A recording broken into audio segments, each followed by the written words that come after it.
Olá, sou Miquel Sousa aqui do canal Jogos no Tabuleiro.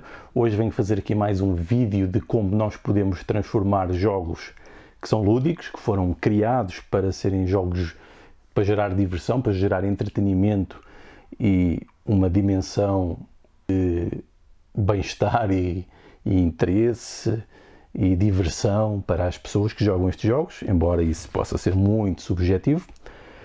Mas venho aqui fazer este vídeo para demonstrar como é que alguns destes jogos são feitos para esses objetivos, mas podem ser rapidamente alterados, ou então jogando normalmente o jogo e fazendo uma espécie de análise e de interpretação do próprio jogo para gerar momentos de ensino, de educação, porque podemos educar para mudar comportamentos e gerar conhecimento ou acumular conhecimento, mas também para desenvolver outro tipo de competências que podem ser interessantes nesta perspectiva de um jogo educativo ou de um jogo pedagógico, mas que ao mesmo tempo é divertido, e então por isso entramos no conceito dos jogos sérios, porque tem que ser estas duas coisas. Eu trouxe aqui hoje, tenho aqui já montado o tabuleiro do Ticket to Ride, aqui na versão Europa. Podem ver, está aqui o mapa da Europa.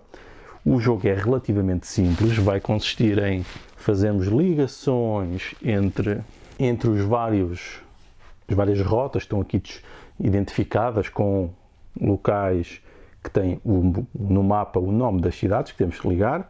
Isto é feito através de carruagens que têm aqui cores. Existem vários tipos de cores associadas a todas as cores que estão aqui, portanto nós temos que juntar os conjuntos de cores suficientes para poder colocar as nossas carruagens nos ditos locais. Por exemplo, neste caso, eu teria que juntar 4 cartas verdes gastáveis e podia colocar então 4 comboizinhos a ligar então aqui Paris a Pamplona. E ao fazer isso, ia também obter aqui os pontuadores que estão aqui, como tinha usado 4 carruagens, e obter então 7 pontos de vitória aqui a marcar. Portanto, isto é a base do jogo, e depois o jogo tem também aqui os tais bilhetes, não é? Os tais bilhetes para viajar, em que nos dizem que temos que ligar cidades, as cidades com uma linhas contínuas de comboios, e se fizermos essas ligações, ganhamos pontos de vitória. Por exemplo, aqui se ligarmos Cádiz, que fica alguns aqui, a Estocolmo, que está ali, no topo, ligamos aqui, por exemplo, a Estocolmo, que aparece aqui em cima, nós conseguimos marcar então os tais 21 pontos de vitória, ou aqui uma ligação mais simples entre Londres e Berlim, marcamos então 7 pontos. Portanto, isto é a base do jogo, é colocar linhas, marcar pontos ao colocar os comboios e tentar cumprir os bilhetes para marcar ainda mais pontos. Em que é que isto pode ser um jogo educativo? Para já, ensina-nos a ver mapas, a ver escalas, porque, por exemplo, aqui o mapa está representado numa escala muito mais pequena em relação àquilo que é o local, o mapa em que vamos jogar. Portanto, há aqui uma proporção de escalas que nos ensina a tentar localizar no mapa mais pequeno, depois para um mapa maior, as localizações. Dá-nos uma noção de distâncias. Porquê? Porque as distâncias são medidas aqui numa unidade de medida, que são as carruagens. E isso tem uma proporção entre as distâncias entre os locais. Isto pode ser feito então para conhecer o nome das cidades, porque elas também estão representadas no mapa, o local onde elas estão, ou seja, conceitos geográficos, conceitos de distância, que é representado pela unidade de medida dos comboios, para além do planeamento e gestão das cartas, porque vamos ter que tomar decisões para conseguir reclamar primeiro estas rotas. No entanto, acaba por ser também um jogo que tem uma ligação matemática, então nestes tais pontuadores que eu vos falei aqui em cima, que podem ser lineares, embora aqui exista uma tendência para, eu não diria uma exponencial, mas pelo menos um valor quadrático de evolução da pontuação, mas isto serve também para explicar isso, como é que de uma progressão linear na base, em gráfico, podemos ter uma pontuação que não é linear.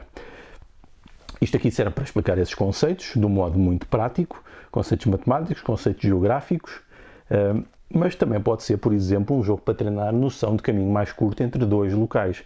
Imaginem, por exemplo, que nós alteramos o jogo e que damos estes bilhetes às pessoas. Os bilhetes, existem os simples e os mais longos.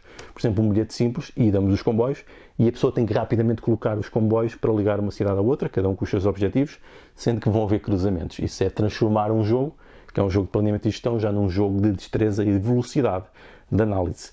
E, por exemplo, se os jogadores desmontarem as linhas, portanto, ficam iluminados e têm de voltar a colocar, podem mudar as regras para fazer isso, para transformar o jogo em vários tipos de coisas, em jogos mais rápidos, em jogos mais longos, podem criar os vossos próprios bilhetes, podem criar os vossos próprios mapas, portanto que este jogo existe com muitas versões, com muitos mapas, portanto tem muita configuração que pode ser feita. Neste caso também tem aqui um conceito de geográficos, nesta versão do Ticket to Ride Europa, porque tem a noção também de túneis e de acidentes geográficos, onde é mais difícil construir, por exemplo, as linhas com túneis, que têm fatores de incerteza, de quantas cartas é que vão ser necessárias, ou seja, quanto trabalho é que vai ser necessário para fazer o túnel. Tudo isso pode ser modelado e explorado, desde que, jogando o jogo, naturalmente vão perceber isso, mas se houver ainda um acompanhamento, ajudar a que os jogadores, ao estarem a jogar o dito jogo, possam refletir e perceber aquilo que estão a fazer, ou seja, desmontar o modelo que está aqui criado da realidade, que isto é sempre um modelo da realidade, mesmo que seja um modelo simples como este, acaba por ter mais impacto e ajudar a chegarmos aos conteúdos e aos objetivos concretos. Portanto, fica aqui mais um exemplo de um jogo que pode ser usado para muitos níveis de ensino, de muitas maneiras, com muitas formas de adaptação e adaptando também aos próprios jogadores. É o caso, por exemplo, de quem quiser um jogo mais rápido e de destreza, como eu falei, dei o exemplo de usar os bilhetes para fazer os caminhos, ou então um jogo de gestão e planeamento em que temos que então gerir as cartas e planear para esse objetivo, sendo que estão sempre conceitos matemáticos e geográficos aqui em causa, e até históricos, se quiserem abordar também os conceitos históricos, da própria dimensão que os países tiveram ou não aqui no contexto europeu. Se juntarem mais mapas, podem fazer então isto para todas as áreas geográficas do mundo, porque existe basicamente este jogo em todas as versões possíveis e imaginárias. E até podem fazer isto em modo cooperativo. Por exemplo, dão bilhetes a equipas e os jogadores têm de começar a pôr linhas dos seus comboios a fazer as redes. Pode ser feito de muitas maneiras diferentes. E existem também as versões do Ticket to Ride, por exemplo, na versão para cidades, no Nova York e no Londres, no London, em que realmente tem mapas ainda mais pequenos e o jogo ainda mais curto. E isso provavelmente é mais fácil para aplicar em contexto educativo. Portanto, fica aqui então esta sugestão de como podemos usar também aqui o Ticket to Ride para ser um jogo educativo. Tudo depende do modo como é usado e explorado. Então vá, Deus!